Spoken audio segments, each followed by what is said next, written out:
welcome you on behalf of everyone in DC government, 37,000 strong, who are delivering for the people of Washington every single day. I'm also very happy to be joined by members of my team. If you are a team member, please stand up to be recognized. Thank you. You're going to be hearing from the deputy mayors shortly, and you're going to hear our budget presentation as well with the city administrator and my budget director, Jenny Reed. So let me turn it over to Steve Walker, who will lay out the evening. Thank you, Mayor. Good afternoon, everyone. Good afternoon. We're excited to have you here. As the mayor said, you're going to hear a presentation on the mayor's FY26 budget, Grow DC. I'm just going to run you through what's going to happen today. You'll hear from the mayor first, then followed by the city administrator, Kevin Donahue, and the budget director, Jenny Reed. Then each one of the deputy mayors will walk you through budget priorities for their respective clusters. This part will take 20 minutes or so, and then we want to reserve as much time as possible for everyone here to ask questions. Our mighty mokers are in the room, and they have microphones, and so if you have a question, raise your hand. The mokers will walk over to you. We want you to tell us your name, your ANC for NEC commissioner, or your civic association if you're a civic association leader, the ward that you're from, and then your one question, and we'll try to get through as many questions as we possibly can tonight, okay? Okay, so let me kick off. We are going to talk tonight about our FY26 budget, which I submitted to the council last week. And FY26 for us, as you know, begins on October 1st. I know that you have been following as well our issues with the congressional CR problem. You've heard me talk about it in depth. We're not going to talk about that a lot today, but I'm happy to answer any questions about it. Our team, my budget team, the city administrator, and all of our agency directors worked very hard to blunt the impact of that congressionally created problem. And as a result of that hard work, we won't be having layoffs or furloughs or closing any of our facilities, which is a good thing. So I want to just point you to some facts about our town, and all of these things are true, especially as we led up into this year. I called 2024 our comeback year from the pandemic, where we saw our tourism recover, ridership on Metro recover, crime at a 30-year low. Our financials were in very good shape with a balanced budget and consecutively clean audits. Our park system was #1. Our school system continued to outpace the region, especially with enrollment and kids coming back to school. We were working very hard to get our workers back in the office because we still saw the impact of remote work. Unfortunately, after January 20th, we had more uncertain times because of the uncertainty in the federal government. Our CFO has estimated that we could see 40,000 DC 40,000 DC residents being impacted by job loss over the course of our 4-year plan. So this is why you hear us talking about FY26 and the other 3 years in our financial plan, and hearing us talking about the need to make up for that potential job loss. So this budget is highly focused on how we could, as a city, replace that economic activity so that we can maintain the programs and services that we have today.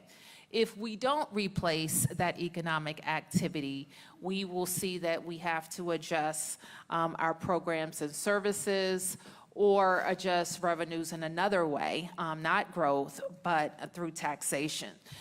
So this budget is primarily focused on how we right-size our spending and how we invest in growth. And I have heard many people talking about what cuts there are in the budget, or Bowser cut this, or Bowser cut that.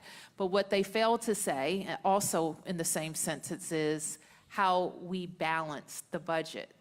If we have less revenue, we either have to have less spending or raise more revenue. And so our strategy is to raise more revenue by creating more jobs, attracting more residents, and attracting more business and activity to the district. At the same time, we have to bring down costs, especially in programs, and you'll hear us talk a little bit more about that during this presentation, programs that are growing faster than our revenue is growing. And those programs, almost by definition, is hard. It will be hard for us to afford in this budget. So the first column you see are our estimated revenues from last year. The green column is our most recent revenue estimates, and that green column is what we have to balance the budget on, our revised estimates. And the second purple column that you see are costs. And I know you can appreciate this because you probably feel it in your own household. The impacts of inflation and tariffs, and for us, also increased demand on some of our programs, is driving up the cost of government. So that's why you'll hear us talking about the things we need to right size. So with that, I want to turn to the city administrator and the budget director to talk more about our approach. Sure, thank you. Before we get to the growth agenda, I always like to, whenever I talk about the budget, and I've been with the mayor since her first day, so I think it's my 11th year, context is really important to understand how we construct the budget. So we're unique in DC in a few ways. One of those ways is that we have to balance our budget over 4 years. In other words, if we have all of our expenses line up with revenues for next year, but the CFO anticipates or projects significant job cuts from the federal government or a national recession due to tariffs, in years 2, 3, or 4, we actually have to show how we change our expenses or revenues to align not just with next year, but over the next 4 years. So typically you'll see cities going year to year, sometimes they do 2 years. 4 years is a pretty unique and rigorous way in which we have to comply, and that's by federal law, so we have to make sure we do that. The other thing we have to make sure we do is we have to make sure the city has enough cash in the bank to pay its bills each and every month over the next 4 years. So that may seem obvious that if you're aligning your expenses and revenues over the course of 4 years, that it'll work out. But actually, the way that each month works is the city will spend based on the nature of school starting in September, but property bills and income taxes coming in March and April. We have to make sure we're balanced for 4 years, and each month within those 4 years, we actually have to be balanced. So whenever we were going through the process of balancing any budget, and particularly this year, I know we didn't talk about 25, but Congress is not letting us spend all the revenue that our city earns and generates. So we had to make sure we balance for the federal law for the summer, which we managed to do, next year, and then all the way through to the end of 2029. And as the mayor said, it's both looking at our revenue coming in as well as costs. And before we got to the point where we all were in a world where there were significant job losses in DC, we had fully recovered from what I call the long tail of the pandemic. We had turned the corner on everything from school growth, job growth, income growth. And then we see a change after January 20th related to first layoffs and now the possibility of tariffs. So we had to be able to pivot to make sure that the budget we were developing responds to what the CFO indicates as the long-term trends. and it's both the revenues and the costs. So sometimes even if our revenues don't go down, if a program is costing more and more each year, we have to show how we adjusted that as well. So those are just the dynamics that we have to live within as a city. And I'm going to have Jenny talk about the philosophical approach we have, and we'll turn it back to the mayor for the growth agenda. Thank you, City Administrator, and good evening, everyone. So as we approached this budget, we wanted to make sure that we did a couple key things, really driven by the mayor's guidance to us to make sure that we had a budget that could adapt to our shifting economy. And that was to build a growth agenda. So we wanted to make sure that we could do things that kept people and families here in DC. We could create economic activity to fund our city services, and we could attract new businesses and create jobs to support the growth in our economy. And I'll turn it over to the mayor to walk through some of the pillars of that growth strategy. Okay. So part of what we are looking at is how do we keep business in our city. So we have relied in the city quite proudly on the fact that the nation's capital is here. The Capitol, the White House, the courts, all the federal agencies, and so which created very stable employment for our region, not just us, but for our region. Now, with the shift in federal agencies not hiring as much or separating employees, we really have to focus on how we attract the private sector to our city so that if our residents are impacted at the numbers that have been forecasted, that we have enough good companies where people can get good paying jobs and stay right in the District of Columbia. So this budget doubles down on business attraction. And specifically what we mean is we're using some of our attraction dollars that have focused almost entirely on tourists and balancing that with business attraction. We're also reforming some of our zoning procedures to streamline reviews of development projects, and we know we want you to be fully read in on that so that your commissions continue to weigh in and get great weight, while at the same time providing some certainty to how the process proceeds. We're also pausing some of the law that we have related to our buildings and the requirements that they need to, the environmental requirements that they need to meet. And we're happy to go into this a little bit more, but we know that getting construction going and continuing that construction, especially relative to our surrounding areas, is going to be very important in this time of shift. Likewise, when we are going out to attract companies and to attract companies downtown, the cost of the parking benefit program is making it very expensive to choose a downtown DC location. So we'll want to talk to you about that. You're probably hearing a lot about the Rental Act and how we propose to reform TOPA. I regard this as one of my #1 policy issues in this budget.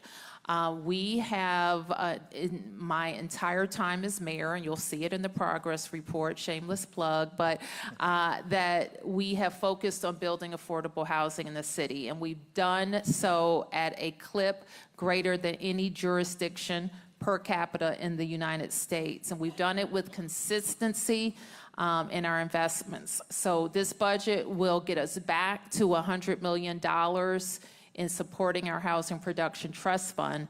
But we also have to get our, we call it the rental ecosystem, back to where it was before COVID. We put a lot of policies in place, or the laws were changed, I should say, during COVID that helped people get through an emergency situation. And some of those laws are still in place. And what it has led to is a real imbalance in between people paying rent and landlords being able to enforce rent and landlords being able to keep buildings safe and updated and modernized. So that's one big focus of the Rental Act, and the other is to modernize TOPA.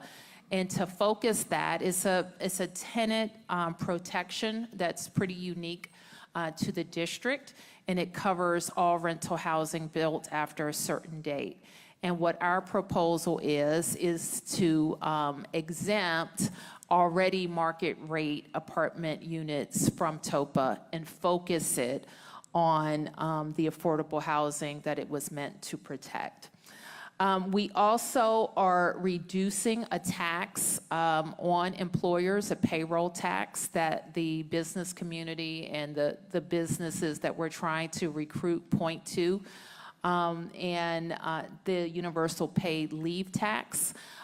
We are reducing that tax. It's a modest decrease, but we think that is one that is important to demonstrate that we want businesses to be here, and we're still able to provide the universal paid leave that we're so proud of. We're also pretty focused on vacant lots in this budget. You may have heard that I have an eminent domain provision on a pretty I call it notorious. It's notorious to me because it drives me crazy on Florida and New York Avenue. And we've moved a eminent domain piece, which, you know, I'm not like really easy on moving eminent domain, but I think in some cases government intervention in this regard is warranted. So we're going to really ask ANCs to look at that because it will allow us to treat lots like we treat vacant buildings currently. So I'm pretty sure there'll be some back and forth on that. We are also very, very focused on how we help buttress and really save industry that's very important to us in the district, and that's our restaurant industry. And I'm happy to answer questions about this, but I have to tell you that we advanced an initiative voters approved overwhelmingly a couple years ago. That was a very different environment, not just our economy, but for restaurants. And fast forward a couple of years, and we're seeing a very challenging environment for our restaurants. So I proposed to the council that I-82 be repealed, and that the restaurant industry be supported in a few other ways, including a sales tax delay. We've also included some things that would help make more certain the transfer and recordation taxes. So I'll go to the next slide. We're also, you know, part of the way that we're addressing our shifting economy is to lean heavily in those things that are working for us in the city, and sports, entertainment, and tech are working for us. I know you've heard, and we were proud to announce that we have an agreement with the Washington Commanders to come home to the District of Columbia, and we're happy about that. We were proud to finally secure, after many years of trying, wrestle away from the federal government, the 180 acres at RFK. And I think something that is not much talked about, but I'll emphasize here, is that before we changed that legislation, the Congress changed the legislation late December of last year, the National Park Service was basically the owner of the 180 acres. And the lease that we had with the Park Service for the land actually only allowed one use on the 180 acres. Only one use was allowed, and that was a stadium and all of that parking. By changing the legislation and transferring that 108 acres to our control, we now have the ability to have multiple uses on the site. So the plan that we have advanced, and it's in the brochure in your table, includes the home of the Washington Commanders, but it also includes several other districts for housing, commercial development, parks and recreation space, and the like. We have also seen great interest in the city in techpreneurs coming to the city, startups and growing businesses. And we, of course, have a lot of tech talent right here in the city. We are going to have more incentives related to attracting businesses, including our tech businesses. We're also looking, and we've proposed some more novel ideas, like expanding gaming opportunities in a limited way that will help our hotels and restaurants. As you know, people like bingo. Bingo, poker, blackjack, you name it. So that is a more novel concept that we are presenting to the council. And I think that concludes what we have to say right now. Oh, the downtown. We talked a lot last year about the things we needed to do downtown, and we see it working. We made a incredible investment in the transformation of the Capital One Arena. DC residents spoke loud and clear. The city council supported it unanimously, and we're investing $515 million into Cap One Arena. And we're also, you can see the other things that we're doing to expand housing opportunities, make the built environment better, as well as looking to some of the building changes that the federal government is making and trying to shape their ideas, especially in the area between the Wharf and the National Mall. Okay. And I think that we're turning to the deputy mayors now to talk about the various clusters of investment. Great. Thank you so much, Mayor. Thank you, City Administrator Jenny Reed. Thank you all for being here. I'm Paul Kine, the Deputy Mayor for Education.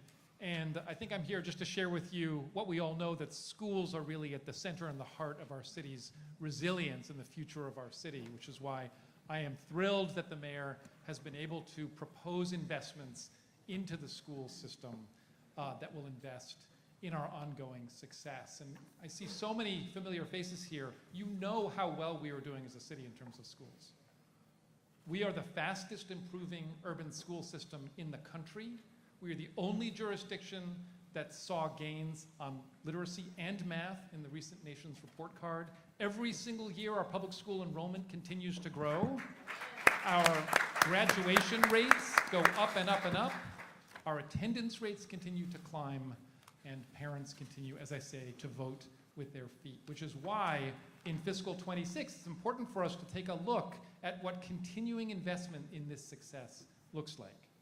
So first and foremost, this budget continues to invest in our world-class early childhood system. Washington, D.C. leads the country in early childhood education. Did you know that 95% of our 4-year-olds are in free pre-K-4? That is universal early childhood education.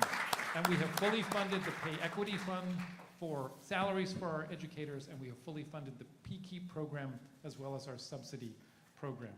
Secondly, this budget increased the UPSFF funding into our public schools by 2.7%. Think about it.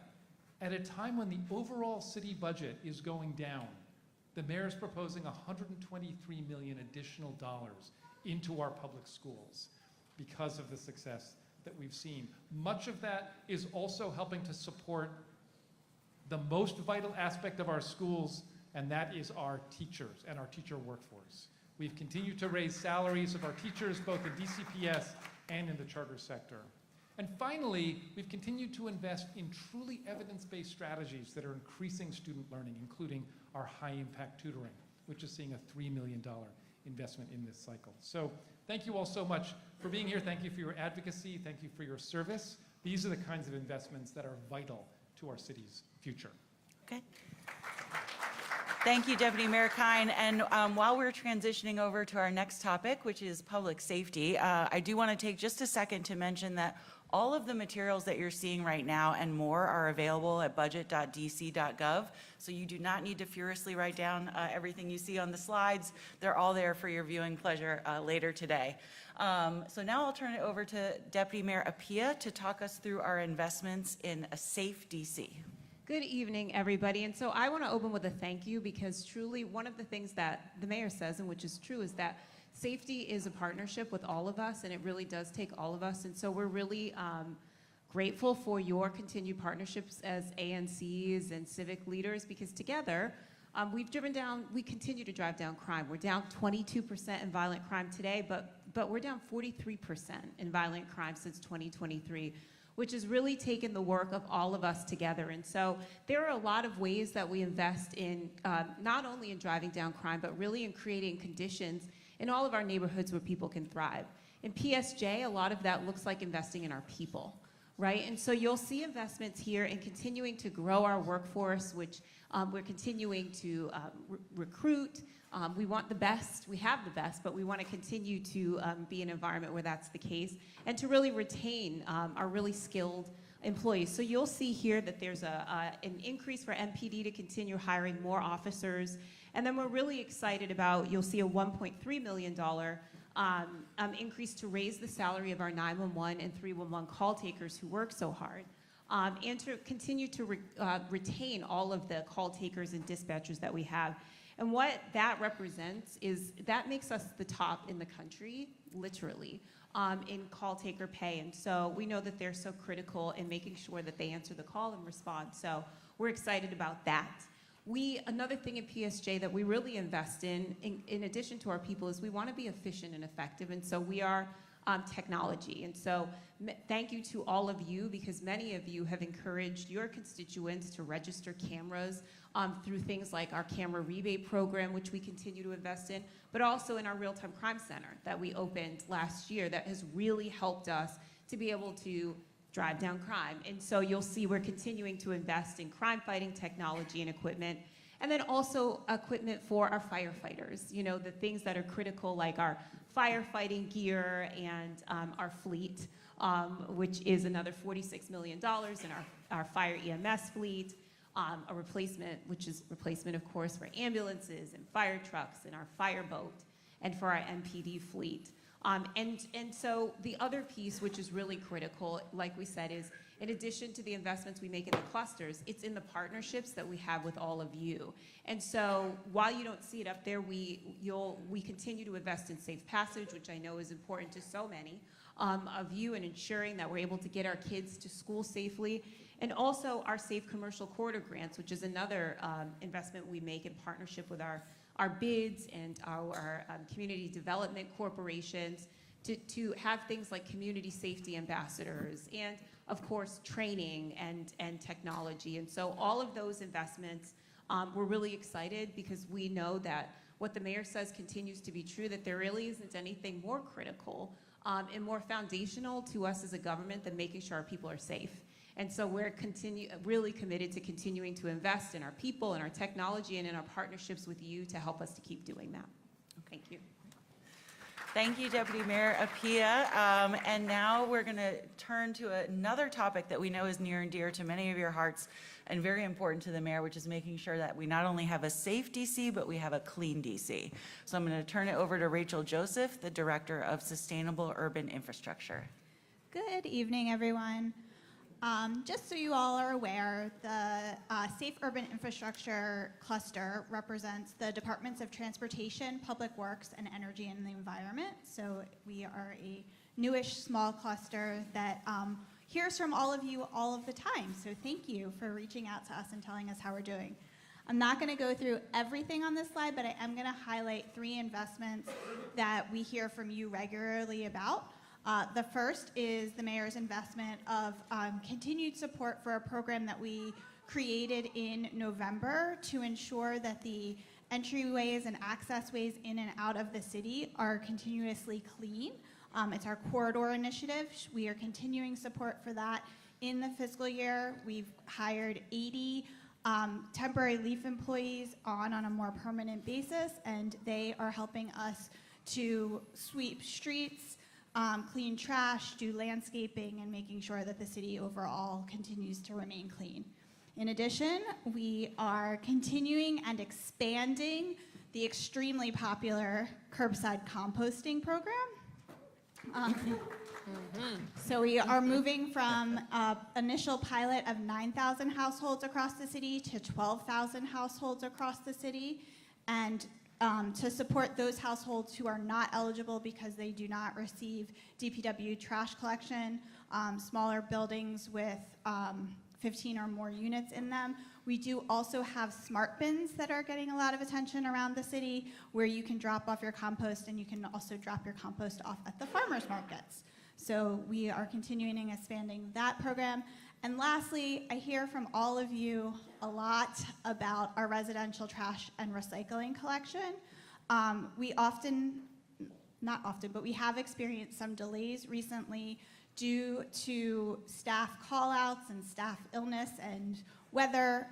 The mayor has continued to provide support so that we can hire extra employees on a swing shift that backfill those call-outs to come back through a route that may have been missed earlier in the day. Thank you all. Thank you. And now we're going to bring up Deputy Mayor Albert to talk about one of the top priorities of Mayor Bowser since taking office, which is investing in affordable housing and economic development across all 8 wards. Good evening.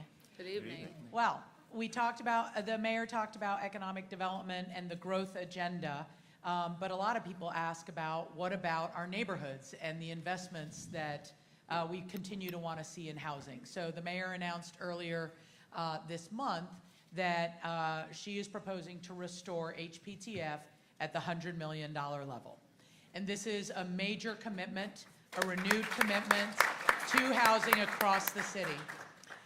There are a few other programs that have been really impactful, including the HEIRS program, which is about providing assistance to families to be able to pass on, the home that they own to their children or to an heir.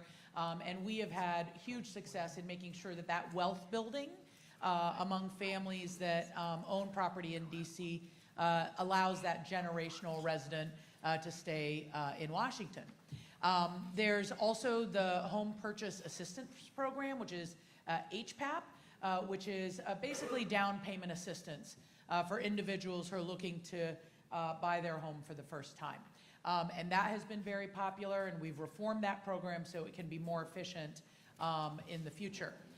Last but not least, the Housing Authority has a huge role, obviously, in providing housing, particularly for our lowest income families and households. And so we're proposing more than $50 million to support the Housing Authority. There's also continued investment in what we call the New Communities programs. These are programs that, or properties that have had, long-term communities, and what we've wanted to do is either densify, offer modernized, more housing. And so these communities, Berry Farm, which we've already opened one building, second building is under construction, and we have another $120 million to invest in Ward 8 to make sure that we complete Berry Farm. In Ward 1, Bruce Monroe and Park Morton, and then Northwest 1 is right off of North Cap at K Street. And so what about the rest of the city? And what about other types of economic activities that are priorities for our residents? So the mayor mentioned earlier about double downing on a couple different sectors. Sports and entertainment is one of them. We've talked about sports some, but on the entertainment side, we want to make sure that the National Theater, Lincoln Theater, and Howard Theater, all of which have some very unique and specific needs for reinvestment, get funded. And then I think a lot about economic development happening throughout the city and particularly on the east side of the city. So these are, again, long-term projects that local communities have long awaited our ability, moving forward. Fletcher Johnson, that is continuing to move forward. This is in Ward 7. East Capitol Gateway and Ward 7 has asked for a grocery store for as long as I can. Yes, Commissioner, I see you again. There. We will get there, I promise, but we got to keep working at that. And so we are holding in the budget money for East Capitol. Hill East continues to be an important project for us, St. Elizabeth's. And then next year in 26, America 250. So this year we get World Pride. Next year we get America 250. In 2027, we're going to have the NFL draft. These major activations are things that are also going to support our economic growth and stability over the next couple years.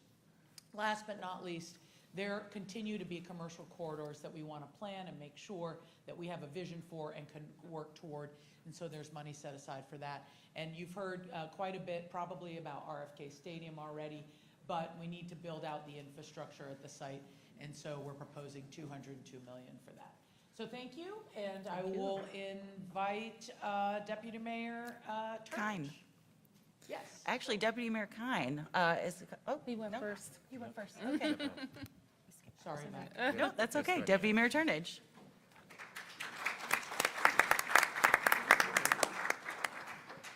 Good evening. Good evening. Let me apologize for my voice. I've been ill for a while. I think I'm getting better, but my voice is not. I want to talk a little bit about the most expensive, probably the second most expensive set of services in the city's budget, and that's healthcare. A lot of times when I talk to people about what's in the budget and they focus on particular line items, they forget that in one agency alone, DHCF, the city spends $5.4 billion on healthcare. So when you see a cut that you don't like, think about the fact that the city is still spending $5.4 billion to pay for the healthcare of the residents of DC. Within those dollars, this year we had to spend $97 million to cover the increased cost for Medicaid. Medicaid is a fast-growing program. Of that amount, 8.3 was used to cover increased utilization for the services that are provided by DDS for persons with intellectual disabilities. We also, for the first time since before I came to DC in 2011, don't know how it got by the agency, but the dental rates have been flat for years. We increased the rates for 125 different dental codes, and now we pay more than Maryland and Virginia. And we also added coverage for sickle cell to pair it with the FDA-approved drugs that we already cover.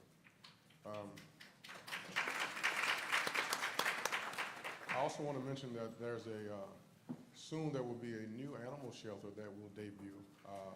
And we spent $3.9 million on that new contract with a new vendor. And we have significantly high hopes for that.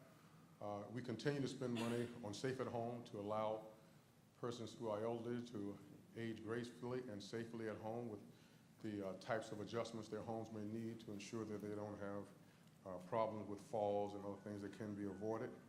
And we increased the money that's available to pay for home-delivered meals. Now, those are the good things that we had to do, but we also had to make some very, very difficult choices, because if you take DHCF's budget in fiscal year 25, the year that we in, and if you ask the question, how much more or less will we have to spend in fiscal year 26 to do the exact same thing we're doing in 25? Well, the answer was we'd have to spend $182 million more in 26, which normally in the old days of DC expansive revenue growth, that would not have been a problem.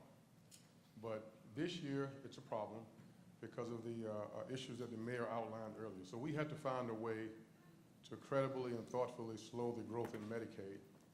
And we did it by looking at categories of eligibility, provider rates, and benefits. And we focused some reductions on our eligibility levels, which are the highest in the country. And so what we decided to do was to move coverage for about 25,000 people from Medicaid to either a qualified health plan on the DC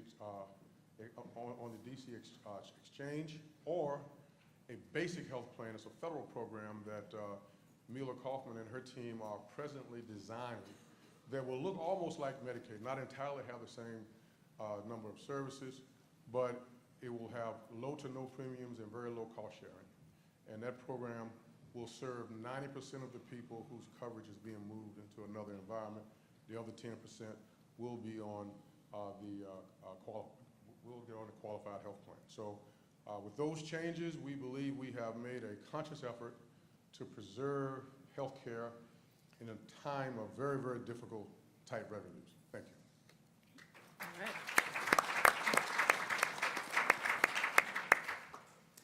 Thank you, Deputy Mayor. And I'm going to give Deputy Mayor Turnage's voice a quick rest and do our investments in human services.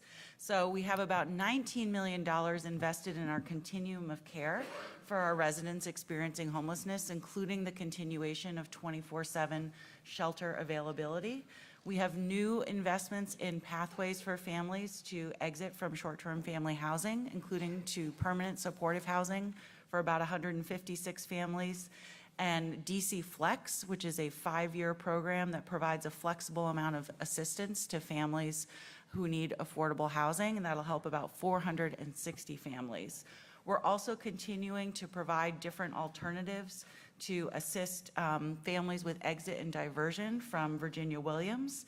And then we continue investments in transforming our shelters, both for families and for singles across the district, including nearly $58 million for the federal city shelter redevelopment, $43 million for the New York Avenue shelter redevelopment, and $5 million for the Naylor Road shelter redevelopment. I'm now going to turn it over to the city administrator to talk about our investments in transportation and the environment. Thank you. So I'll be very quick. This is an important slide when it comes to neighborhood issues. We're fully funding what the Transportation Department requested to do repairs and replacements of sidewalks and alleys and streets. WMATA, we wanted to make sure WMATA was fully funded, that we did not experience cuts to rail or bus service. Bus service, you should know, it took less than 2 years from March 2020 for bus service to be actually higher than it was before COVID.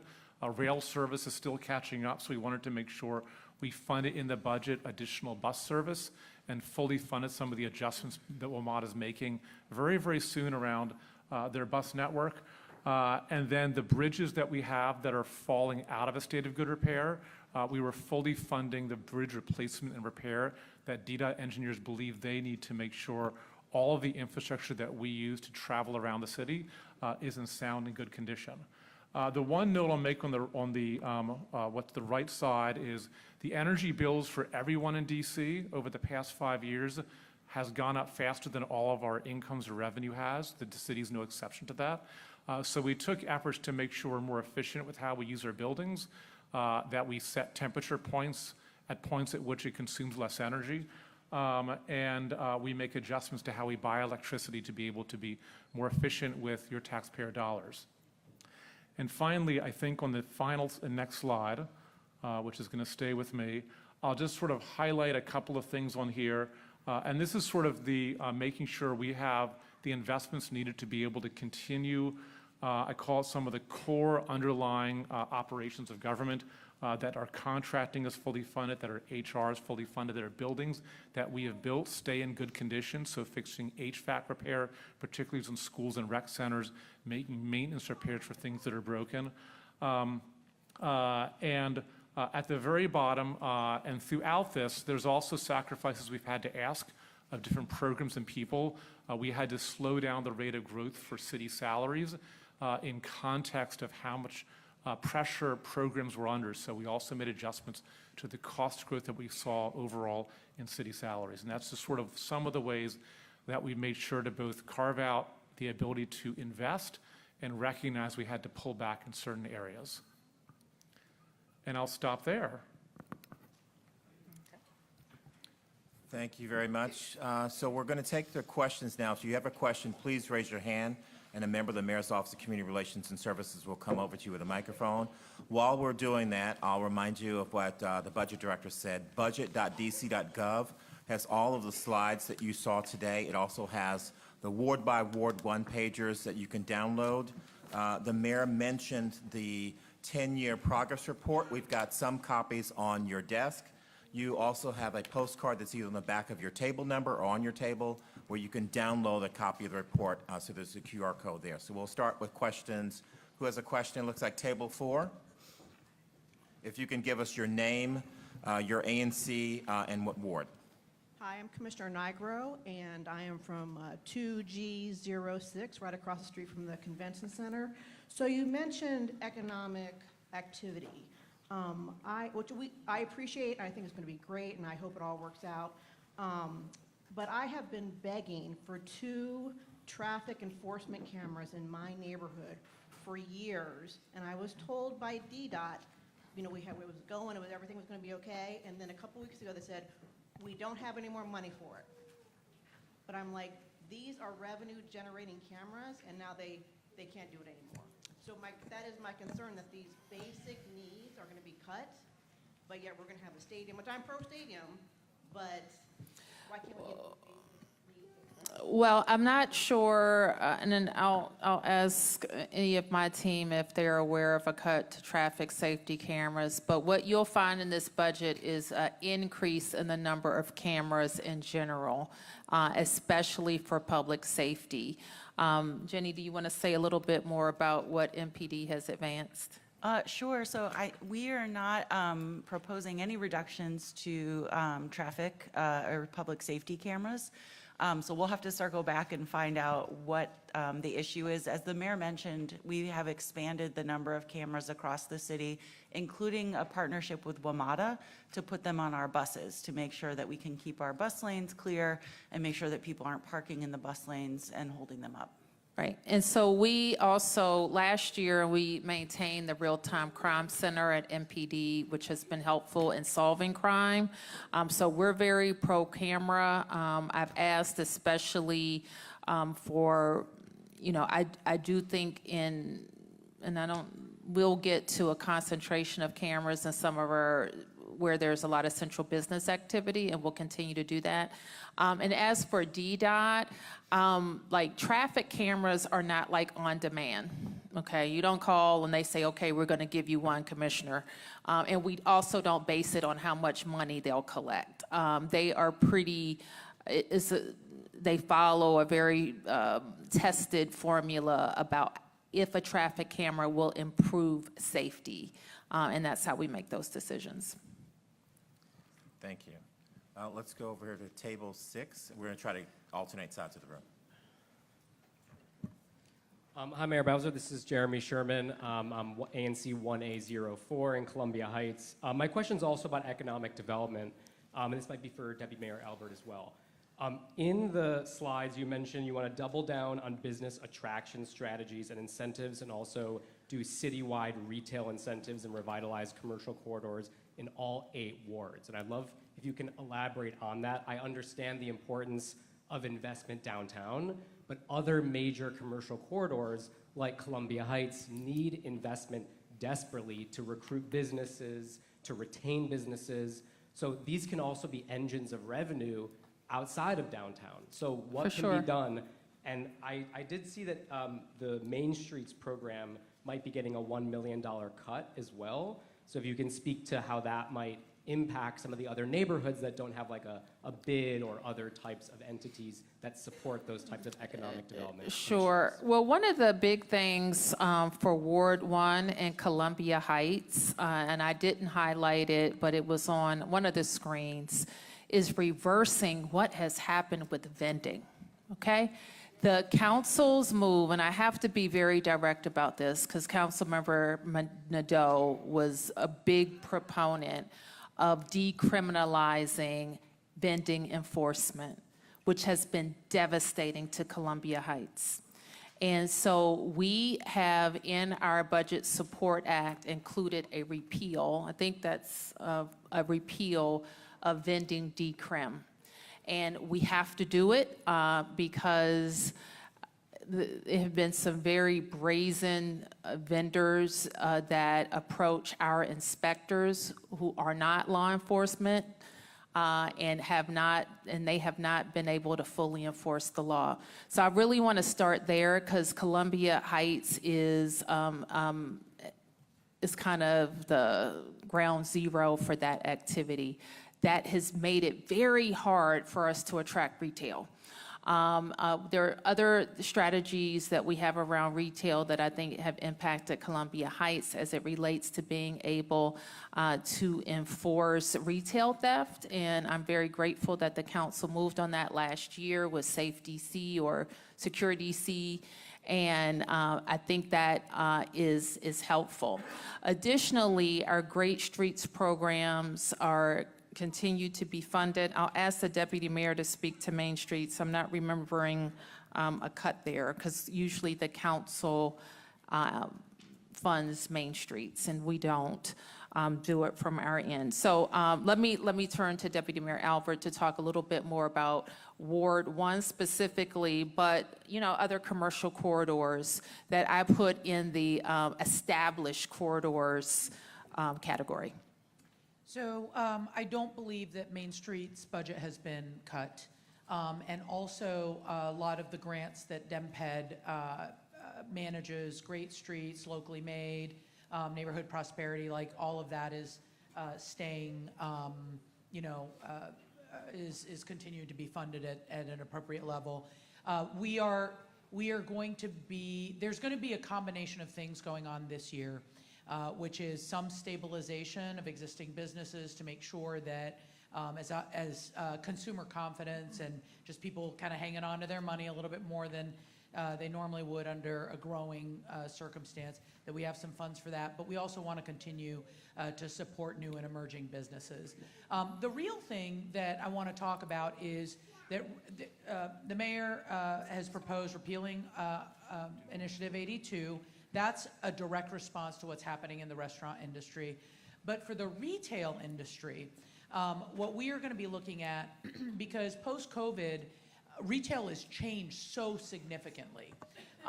And what we want to do is take a new look across the city. What types of retail can we really support? Should we be actively going after and recruiting? Because it's not the same retail environment as before. So we're going to be using some of our Great Streets money this year to understand that strategy. And we can also use some of the funds even to invest in the infrastructure of our commercial corridors so that they continue to be fresh and re-looked at so that they support a modern retail environment. And then, sorry, Mayor, one more thing. You had asked about business attraction. One of the main pillars of our economic growth agenda this year is to make sure that we are properly balancing and funding business attraction.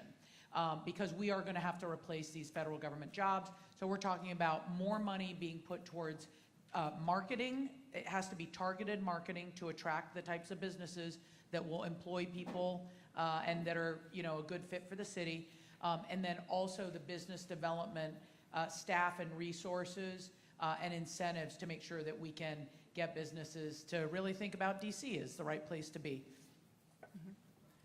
Mayor, if I could just add on the Main Streets funding, there is not a reduction. What you're probably seeing is some expiration of one-time funding that was added by the council in FY25. As you all probably know, there's two types of funding, recurring and one-time. With the loss of revenue that we were experiencing this year, it was really difficult to restore all of the one-time funding across government. Thank you. We're going to come to this side of the room next, and just want to remind all the commissioners in the room, the mayor wanted you all to have this special engagement with her and a member of the team. We're going to be on the road, so the mayor's members of the cabinet will be on the road. We have 79 meetings just this month, which includes 48 ANC Commission meetings that members of the cabinet will be at and 31 Civic Association meetings. So I think we're going to go to table number 3 next, and then we'll come back to this side of the room.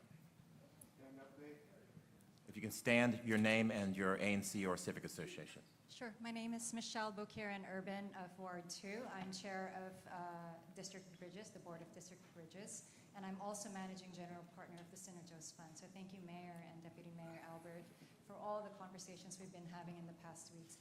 Allow me to say the question, but give a bit of context as well. The 30 million increase for the MPD, I know there must have been various considerations to come up with this number, but is this enough to give us a more safe perspective from outsiders that for the businesses we're trying to attract here? From the Senator Joe's Fund perspective, we would love to invest in DC companies, create new jobs here. I'm a relatively new DC resident, just celebrated 5 years here. I've got a kindergartner at the Garrison School, so thank you so much for everything in the educational side. The district has so much of these beautiful ingredients to make this the best city in the US, but is 30 million enough? Mayor Bowser, we met at your office last week, Thursday, and coming out of your office, I drove to my apartment on 11th and W near Florida, only to see police activity around a fatal shooting on 11th and Florida. Is 30 million enough? Because we want people to continue living here. We want to attract businesses to live here, move their families. Is there a number or a better number for safety? Thank you, Mayor. Well, we think that we have advanced what the Metropolitan Police Force needs and can use, and it's fully in funding, hiring the number of police officers that they can hire in a year. We obviously would like to be at 4,000 police officers. This is the lowest number of police officers that we've had in my tenure in government since 2007. And probably a long time before that. Our pipeline was pretty devastated during the defund years, but we're building back. I think the policy environment is improving to recruit officers, and we will continue to look for ways to enhance the pay and benefits for police officers and our ability to retain them. So we are always open to recommendations about what you'd like to see in your neighborhood, but in terms of police staffing, we think we have the number that we can support. We're at the number of officers. We are significantly below where we need to be with officers. I said we're going to go to the sides of the room, and everyone in the center was like, what about us? So table number 13, so we'll try to do all three sides, all three parts of the room. Table 13. Hello, Madam Mayor. Good to see you. Thank you. I'm Commissioner Robin McKinney in the Historic Anacostia, 8806. I see that you put in $16 million for the infrastructure to support the redevelopment of the St. Elizabeth campus, as well as 1234 Marinebury Avenue Southeast. So we know in the past that DMPED had a couple of developers who had bid on that contract, and so far I think something else had happened. Do you have other plans to put something there in that development? Where are we with that, Deputy Mayor? 1234, this is next to the former DHCD building. Yes. Yeah, so we got quite a bit of feedback from the community, and so what we'd like to do is come back to the community, and there's two options. One is to proceed. Right now, it's not financially feasible. This is per the developer to move forward as planned, so we can, continue with them, or there might be, we've heard a lot of community members who said that they're interested in a different use there. I think we're open to different uses for that site if that's what the community wants to see there. So happy to follow up with you and set up a meeting so we can talk about what the community wants to see there ultimately. Yep. Table 1. Table 1. And then, Sure. Hi, my name is Kamsi McAdams, and I'm 4E05 in Ward 4. I had a really fantastically productive meeting this morning on site at Upshur Community Recreation Facility. We walked the whole facility. We had people from DPR there. We had folks from DGS. And Upshur is slated for a pretty massive renovation, but the reason why we met today was because there's just ongoing safety concerns, everything from like rusted metal on a baby swing to loose pipes, tripping hazards. And we are a little bit concerned about the effectiveness of the 311 system for getting our concerns met, being met a lot with the response saying, well, this is all going to be taken care of in renovation, but it's not slated to start until fall, so I just wonder whether we have This some fall? sort of- yeah, this fall. Okay. So this summer, which is a busy, Upshur Pole is really, really heavily trafficked. We've got some things that are like right in the face of safety going on. We just wonder whether there's like a plan for when projects are slated for major capital renovation. Is there a plan to, triage, repairs leading up to renovation? Because I think what we've been told again and again is, you guys don't worry about that. It's going to be replaced during renovation, but it's not happening for a few more months. We regard the fall as like tomorrow. So life safety issues will be addressed. So let me have the Ward 4 Mokers. I'm going to get a report on what's wrong. We sent out a long list today. We took pictures of everything, but anything that's really troublesome, I'm sure you'll get. Yeah, absolutely. Okay. Thank you. Okay, we're going to come up to table 10, then back to 2, and then back to 7. Good evening, everyone. My name is Rhonda Hamilton. I represent 6008, which is in Southwest. I'll try to be brief, but my concern is for the ERAP funding in terms of the reduction in the safeguards and protections that aren't in place to protect families and individuals. We talk about the youth problems a lot, but I don't see the amount of funding that's being put into youth intervention and community stabilization. Also, I saw the money you put into public housing, but we know that the housing is in high demand, is rapidly deteriorating. So we need more money put into it to ensure that the families, when they come out of being housed, they can be placed into stable homes. Also, what happened to the path to the middle class for low income families? I'm also concerned because the economic situation is destabilizing a lot of these families. There are a lot more kids going into foster care, and there are not a lot of supports that are in place for them. So I just get very concerned for our families and how we ensure that we can continue to thrive in the District of Columbia during these difficult economic times. Thank you for that question. You asked a lot of questions in there, and I think I want to kind of point to what Deputy Mayor Turnage said at the beginning. We usually use a slide that shows how the district's $20+ billion budget is broken down. And our largest cluster of services and supports are the human services. So what we provide in medical insurance and what we provide in other human services supports, be it housing, TANF, food supports. So fully a quarter of our entire budget is spent in those areas. When you add schools, that's like another quarter of our budget that have our kids for most of the day and provide also a lot of those supports. So we continue as a city to invest in families who are looking for that pathway, and into our most vulnerable residents looking to that pathway. I do think it's important in kind of our review of how we get our budget right and right size our budget is to say, what's working? Because we just can't keep doing the same thing. So we have to ask ourselves about these programs, what is helping our residents not be in shelter, but be in housing? What's helping our residents not get a voucher, but pay for housing?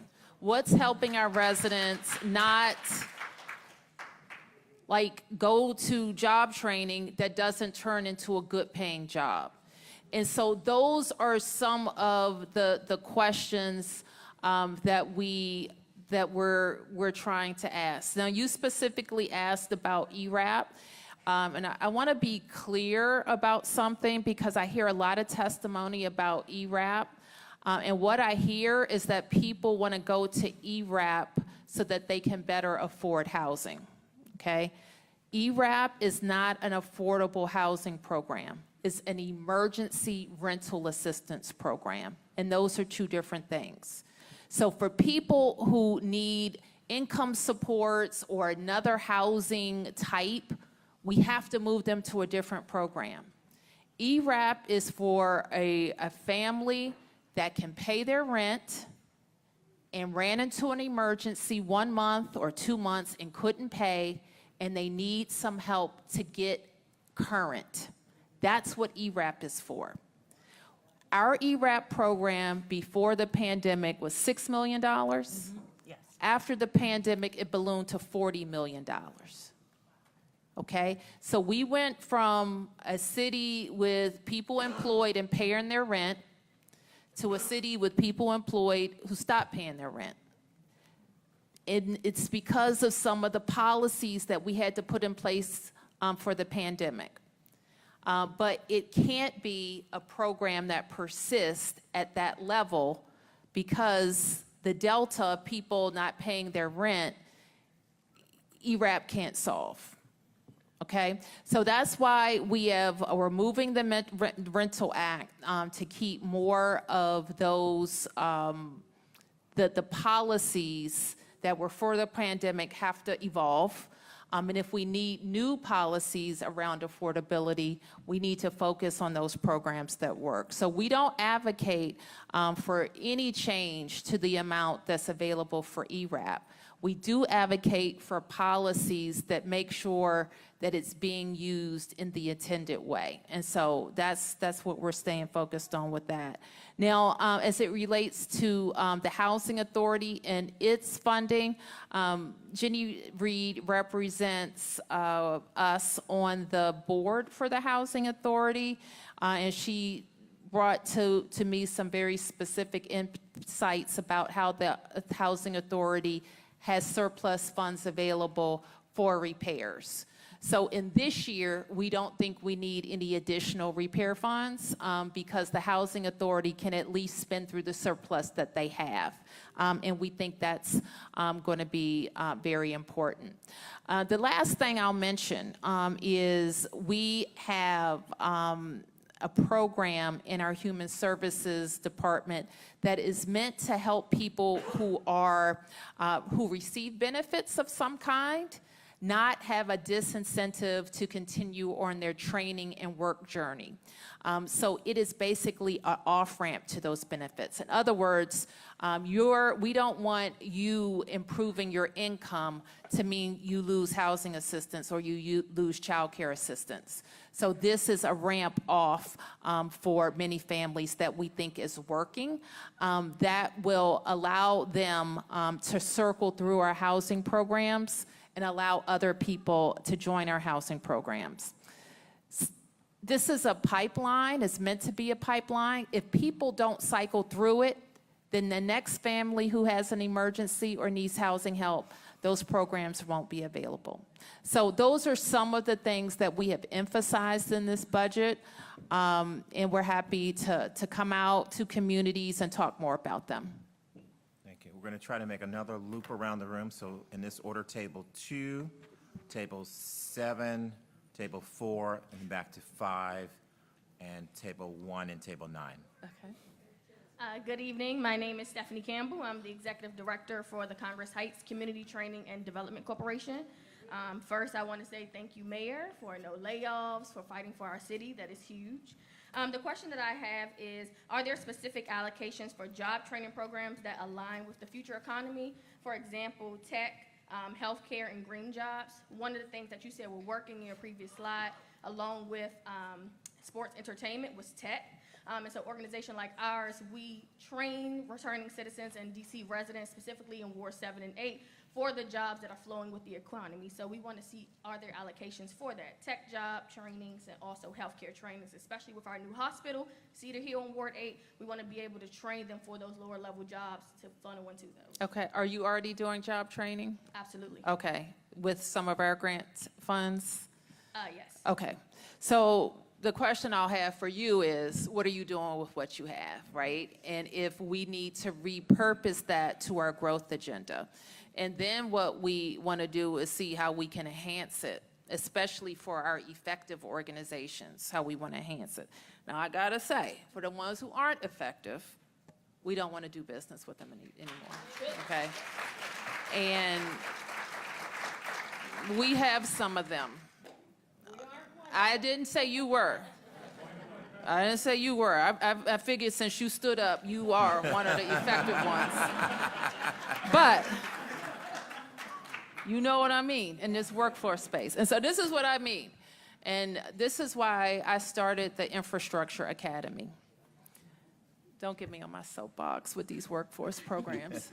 Too many people are going to programs and not getting jobs. So, like, Commissioner over here just asked me, how are you supporting families? You know the tens of $millions we put in workforce? We put so much money in workforce, like some of the people that are participating should not need ERAP. Okay, so it just doesn't match up. So but that is an important question that Deputy Mayor Kine and Deputy Mayor Albert are working on in terms of, now we have a need, we have always have a need to make sure our residents are improving skills and getting employed. And now we have residents that have been employed and are gonna have to reskill to get employed again. So we have, we are thinking and I'm glad you brought this up because we're thinking, and we'll talk a little bit more about new strategies, about specifically focused on growth. And I thank you for asking that because sometimes people come to us with great ideas. I want to train in this and I want to train in that. I want to that's not what people are hiring for in Washington, D.C. I want you to train for open jobs and then help your participants get in those jobs. Thank you for doing that. Thank you. Thank you. Table 4, I think I lost more to table 4. How are you? Thank you. My name is Olivia Henderson. I'm the president of the Washington Highlands Civic Association in Ward 8. But the reason I'm standing here today is because one thing that you said was 40,000 residents are going to be impacted when it pertains to jobs. And then it stated that the need to make up those potential jobs. So my question is that as a ASC commissioner for 14 years, I'm no longer one. I picked up that president position to keep people informed because we always have people come to the community talking about community benefit agreements in which the community never benefit from it, we never see it. But we always have these contractors come to the community and say that our residents will be the first people to sometimes obtain those jobs. I just want to know, is there any thought of continuing working with labor unions with the PLA agreements in order for when those jobs do come to our community, those apprenticeship halls that's teaching our residents OSHA and everything, those local residents can actually maintain those jobs, which are good jobs. I'm a union member. I work for a union that works for me.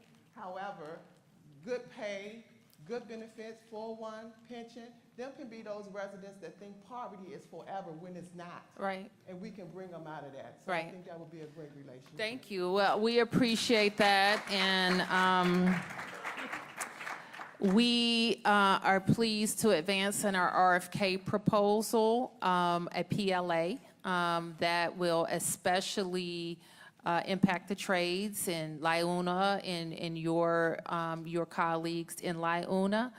We are carving out of that PLA a CBE requirement for work that's $15 million and less. Now, I will tell you there's a balance, and I'm sure you know what it is. When we put project labor agreements on projects, labor union members get them, but not many are DC residents.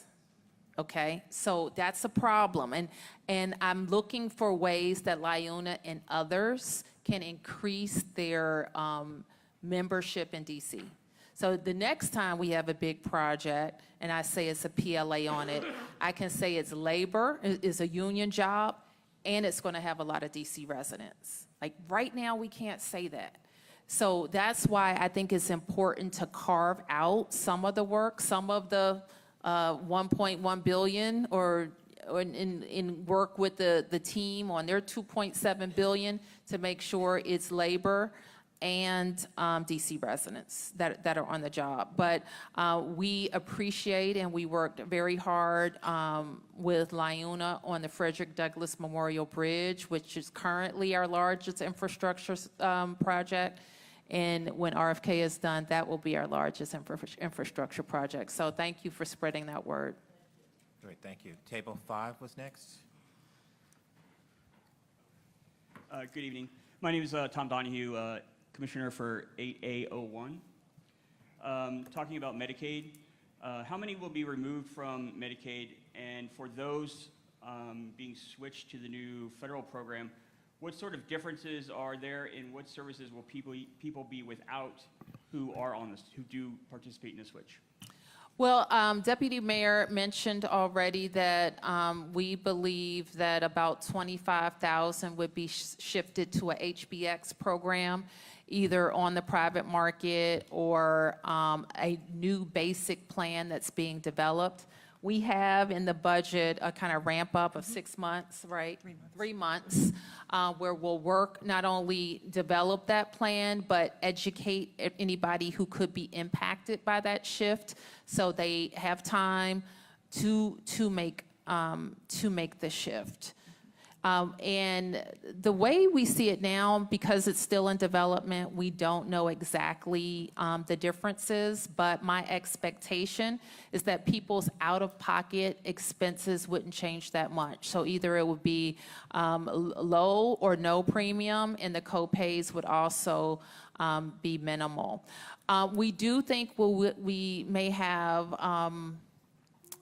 may have better uptake, quite frankly, because right now we pay a lot for Medicaid, but not everybody uses their coverage, but we still pay. And so I think that what our hope is that this transfer could mean better uptick of utilization of those services. So I stay tuned on what the actual package, the new insurance package would look like.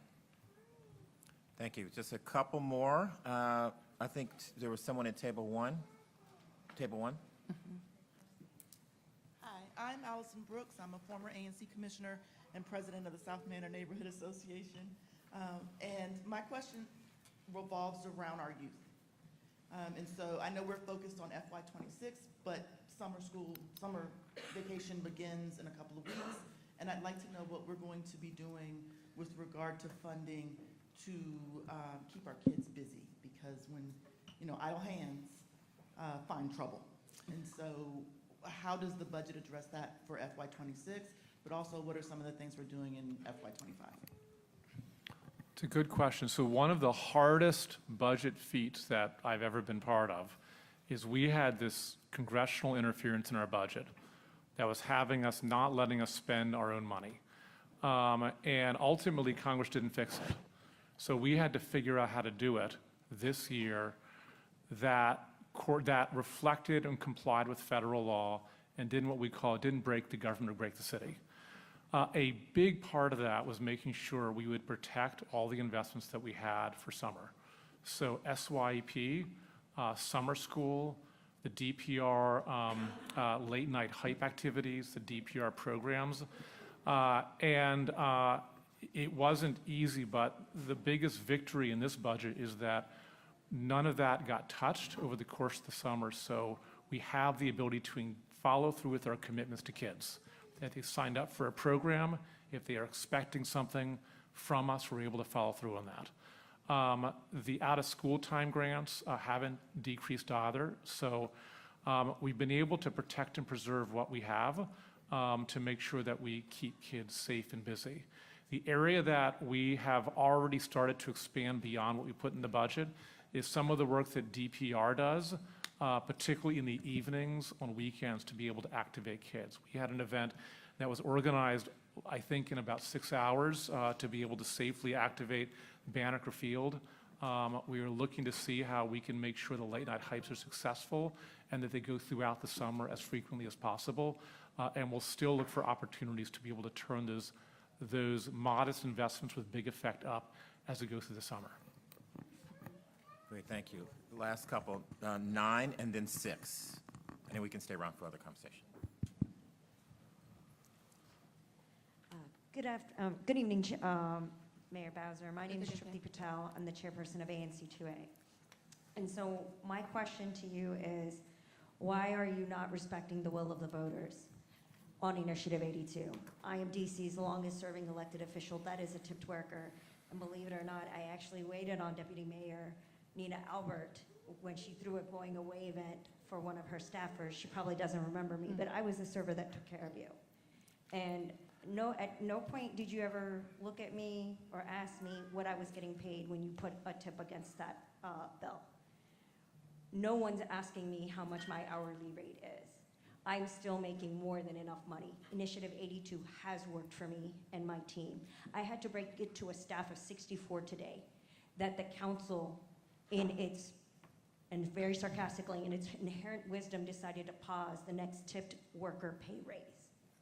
We don't for you, maybe $2 an hour isn't much, but for them, they use that to budget their housing cost, babysitting fees, and groceries. And all they could do was stop from crying and say, how could the government do this to them? Because this is the greatest act of economic violence that you could have committed against the second largest workforce. And Madam Mayor, you know that I have defended the priority that is the asset in ANC2A for you, gladly and happily. I got all 4 lawsuits withdrawn with absolutely no help, and I did it for free. So I say this to you with the respect in my heart. I am not afraid to fight for the second largest workforce in this city. You are not taking their pay raise from them. And believe it or not, if the repeal, which will not happen, does go through, we'll put it on the ballot the 3rd time, and we will win. Otherwise, we will vote all of you out. Well, thank you. And I say this with respect, because I have a responsibility to tell voters and to tell the council when I think it's a policy that's not working for the district. And if this initiative was a piece of legislation that was passed by the council 3 years ago, I would be proposing to repeal it, okay? Because it doesn't work for the district right now. The DC Council changes laws all the time. They repeal them, they amend them, they change them all the time when they see what's working and what's not working. So your perspective, I appreciate, but what I've heard more is that restaurants are closing and workers have actually lost pay. They're taking home less money than they did before Initiative 82. And so we have to address the present context, not the last context. So you started off by saying, why aren't you respecting voters? And I say to voters with respect, I see the information that is affecting our industry, it's affecting the city's bottom line, it's affecting the take-home pay of our workers. We're losing workers. We lost 1,700 restaurant jobs last year. There's a restaurant closing every day, almost, it seems. And so if we, not all of it we can change. We can't change the inflation or the tariffs. We're working on changing the federal government's posture as it relates to customers for our restaurants in our downtown. We can't change that people are feeling pessimistic about a recession and maybe spending less on food. All those things we can't change, but we can change a policy that has us as an outlier in this region. They don't have 82 in Virginia. They don't have it in Maryland. They just have it here.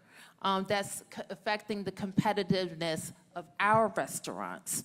So I have to advance that because I know it's right. And so what the council did today, because the next trigger for the pay increase was July 1st, while they're considering my proposal, which is a full repeal, and I stand by that as what's needed to change the environment. they paused the increase by 8-4 vote until they have the chance to consider the whole budget. And as they consider the whole budget, I'm going to tell them that this measure has to be repealed while our economy recovers. And I'm sorry that that's a point of friction with voters, but it's no disrespect. It is something that, like, we change laws all the time. And that's our job. That's the council's job, to make laws or amend laws or repeal laws. They do it all the time.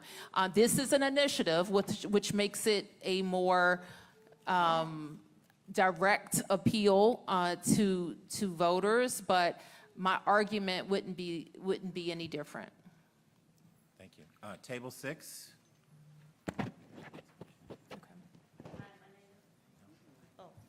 My name is Andrea Davis, and I'm a new commissioner with 8A03.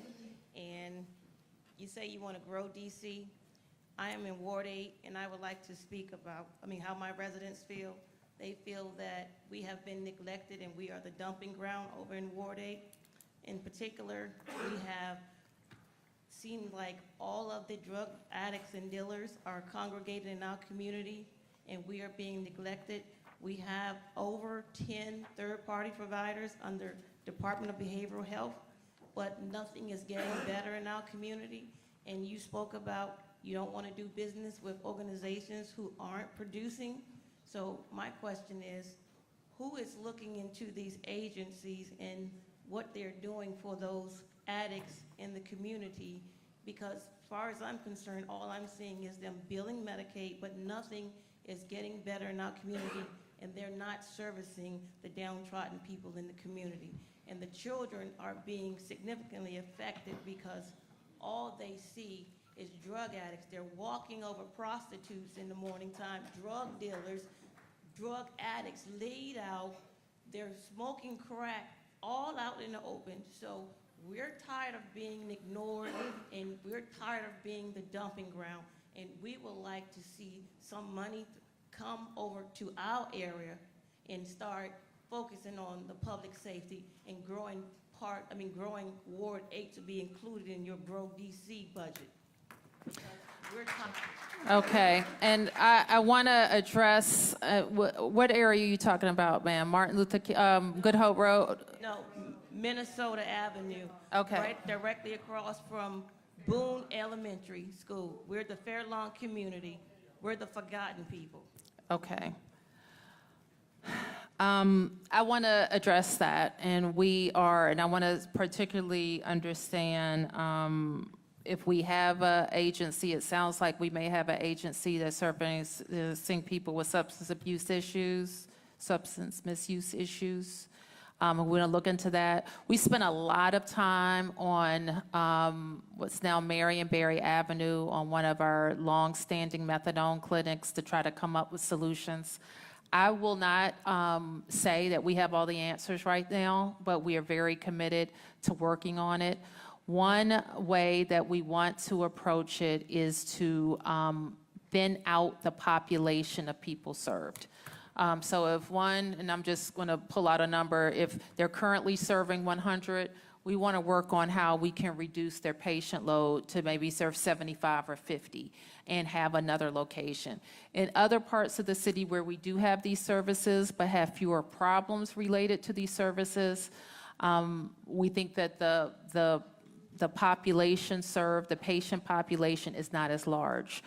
So we continue to look for ways to do that. And we recognize certainly that everybody wants to live in a safe community, make sure that people aren't living on the streets, make sure that we're proud when we come home, when we have guests, when we attract businesses. So I understand that, and we will want to talk to you some more about the specific agencies of concern and work with the deputy mayor, Turnage, on those issues and circle back. I know of one area that we've worked on for more than 5 years, but let me figure out what we can do here.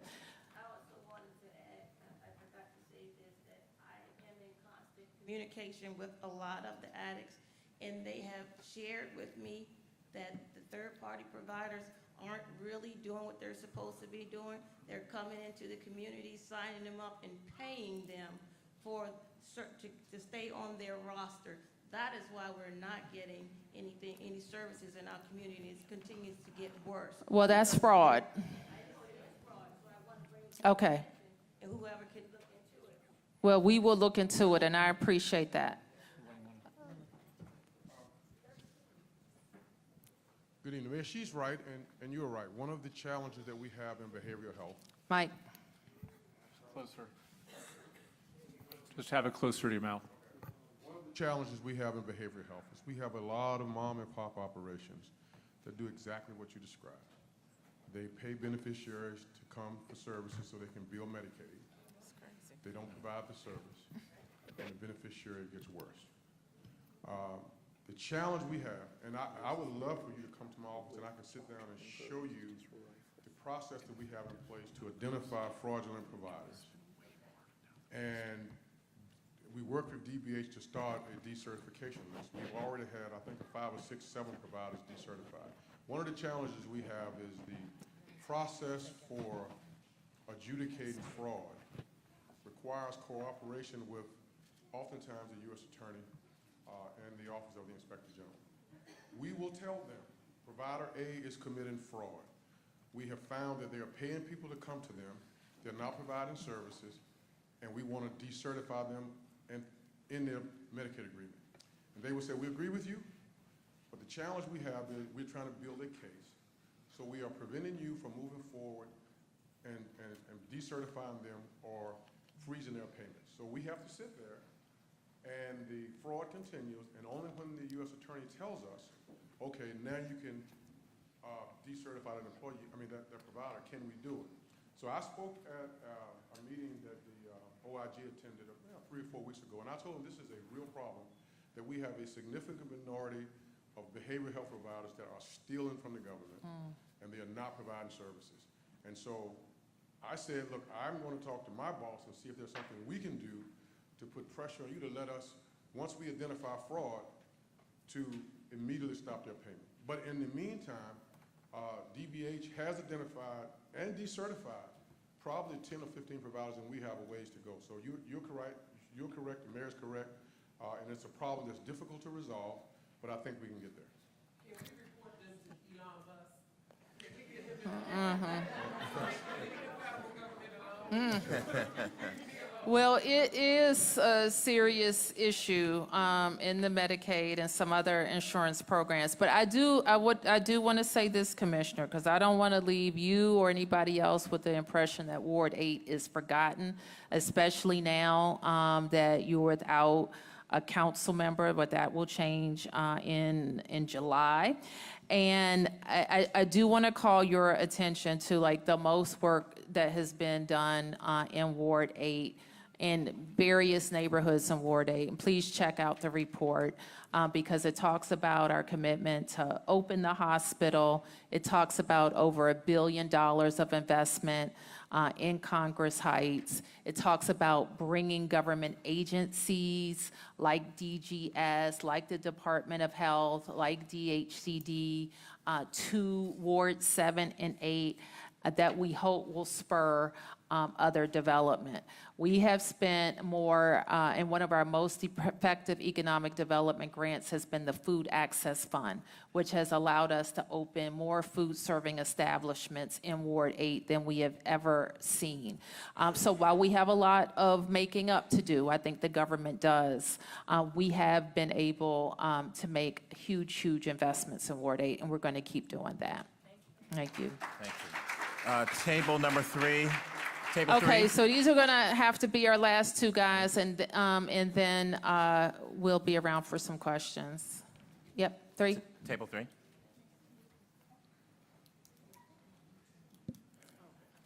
Go ahead. Hi, Darlene Oliver, 5C05, Ward 5, the Brentwood area. My question is about eminent domain. It was mentioned as we've been talking this evening. I wanted to find out about the garbage dump on Brentwood Road that has supposed to be taken over by eminent domain, but is still there. Now we're dealing with we have a fox family. We have raccoons, we have rats. It's really disgusting. And in the summertime, when it gets up to 90 degrees, the odor is outrageous.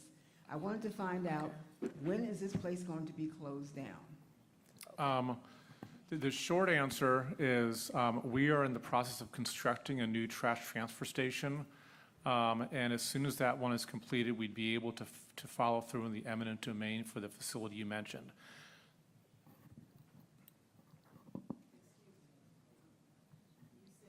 I'm sorry, repeat that again? So right now, the city, I'm gonna give the longer version, might be more clear.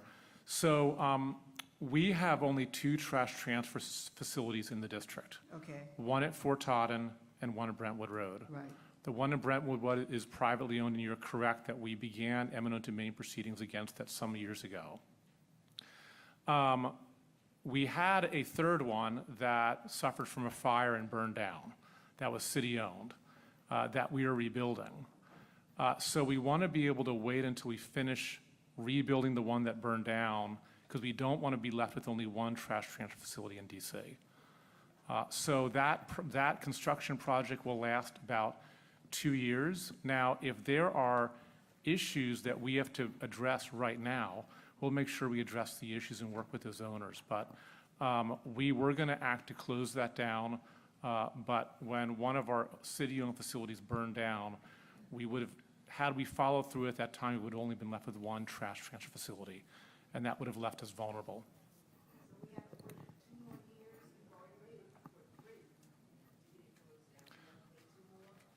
It is about 2 more years until that facility will be completed. Yes. Clean that place up, because the rats are Oh, outrageous. I want to make sure we have significant amount of attention there, and we hold the owners accountable for fixing what they do. So I'm happy to follow up after this meeting and make sure that we're doing our part to be able to keep the spillover effects of that facility from impacting the community until we can shut it down. Thank you. And Table 5 is going to close us out. Thank you, Mayor Bowser. My name is Adam Prinzo, Commissioner for 3CO2, and I have a question about RFK. So as a lifelong Capitals fan, even though I'm not from DC, I was very appreciative that the teams were able to stay here.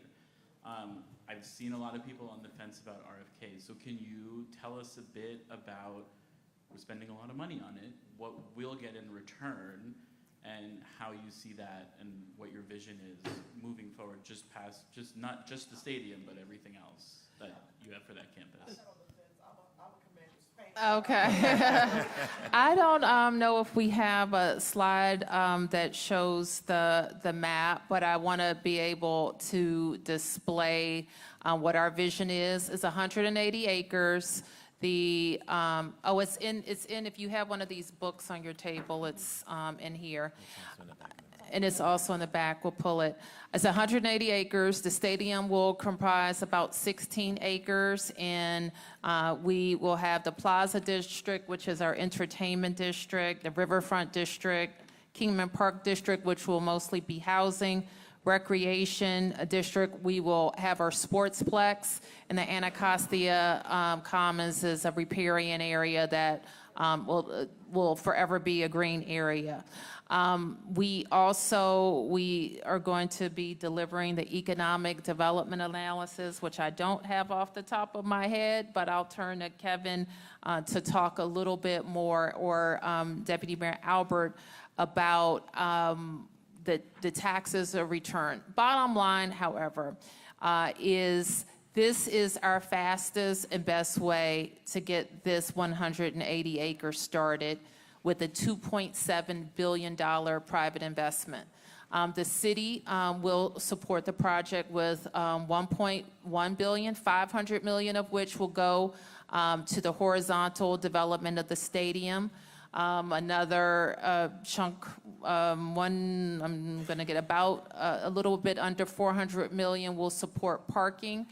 And then other infrastructure dollars will be for roads and our sportsplex. So as it as you compare it to our other investments, whether it's the stadium or the Cat 1 Arena, or whether it's, when I say stadium, I meant Nats Park or DC United or at Congress Heights, we think that this deal compares very favorably to our investments, the amount of money we put in, and what we'll get out of it. I'm just going to do a couple of numbers. For example, the Nats Park costs $600 million. Okay, you know what the breakdown was between the Nationals and the city? Anybody? Like, what was the split? 100%. The city paid for it. Okay, and so some people say, well, the Nats pay rent, and you don't have a rent payment in this. Well, the Nats didn't pay nothing at the beginning. Okay, on this one. You say you follow the caps, right? So what was the city's investment in the Cat 1 renovation? It was $515 million out of $800 million project. So in this one, the breakdown is the team, RFK, $2.7 billion, us $1.1 billion. So much less percent than any of of those pretty transformative projects. So that's part of what we're getting out of it, and we're also getting the total spending, direct revenue, taxes paid, I think rounds up. I always forget the next slide. We have that one. Nope, not that one.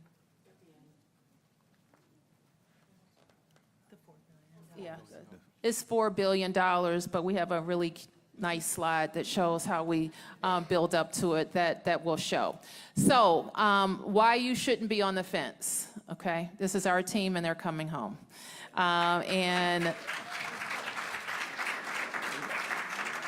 cities like ours, we host global events, and right now we can't host the World Cup that's coming to the United States because we don't have an appropriate stadium. And there are other things that I think we should think about as well. The other thing that I would suggest to you is that this investment doesn't crowd out other investments. We use an existing revenue fund, the ballpark fee, which paid for a ballpark and can help us pay for this one. We continue to do our schools, recreation centers, and roads, so that's not crowded out by this investment.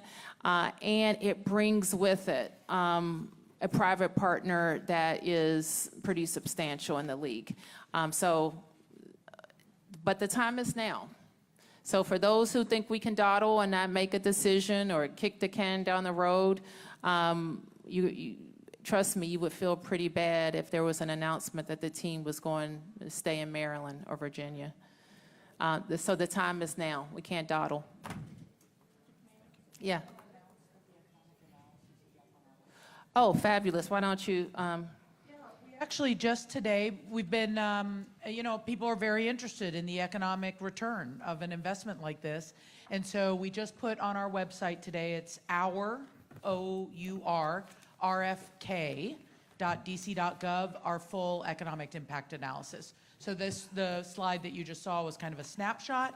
But people want to understand how it builds up. What's the hotel tax projections? What's the sales tax revenue? What's the property tax revenue? And so we've built that up so that people can really see what that analysis is. I also just want to say, Mayor, we've had great success in this city. The